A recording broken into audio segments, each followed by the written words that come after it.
আমি 1 বছর 2 বছর নয়, 10 বছর বিশ্বনবীর খাদেম ছিলাম। আওয়াজ করে বলেন তো কয় বছর? একদিনের জন্য আমার কোনো কাজে বিরক্ত হয়, ইস, আরে বিরক্ত হয়, আমরা এগুলো বলি না?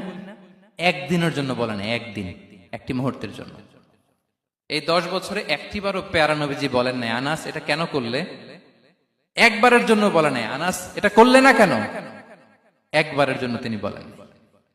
আনাস রাদিয়াল্লাহু তাআলা আনহু বলেন, একদিন একটা কাজে সম্ভবত জুব্বা আনতে আমাকে বিষ্ণু পাঠিয়েছিলেন। আমি ছোট মানুষ, জুব্বা আনতে যে ভুলে আমি মদিনার বাচ্চাদের খেলা দেখতে আরম্ভ করলাম। বাচ্চারা রাস্তায় খেলাধুলা করে না?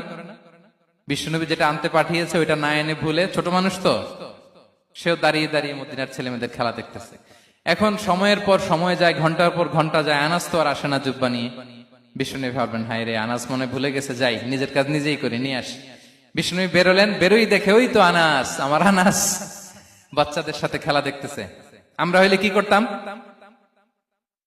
আমরা হইলে কি? মাইর, ওই যে ডাইরেক্ট মাইর। আল্লাহ, আজকে তোর একদিন কি আমার একদিন না?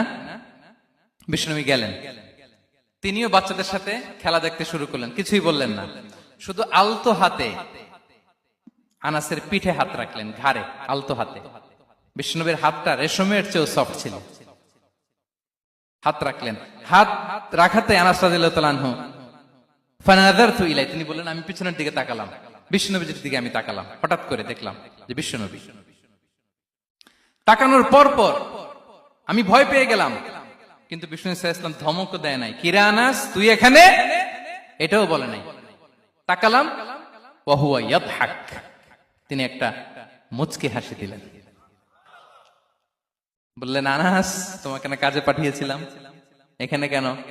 আনাস বলে, ইয়া রাসূলুল্লাহ ক্ষমা করে দেন, আমি যাচ্ছি। আনাস বলে, বিশ্বনবীর সেদিনের মুচকি হাসির শাসন মরার আগের দিন পর্যন্ত আমার এই সোজা রাস্তায় রেখেছে। ভাইরা আমার, শাসন করতে জানলে পিট্টি দেয়া লাগে না, ধমক দেয়া লাগে না, মার দেয়া লাগে না। শাসন করতে জানলে একটা মুচকি হাসি দিয়ে শাসন করা যায়।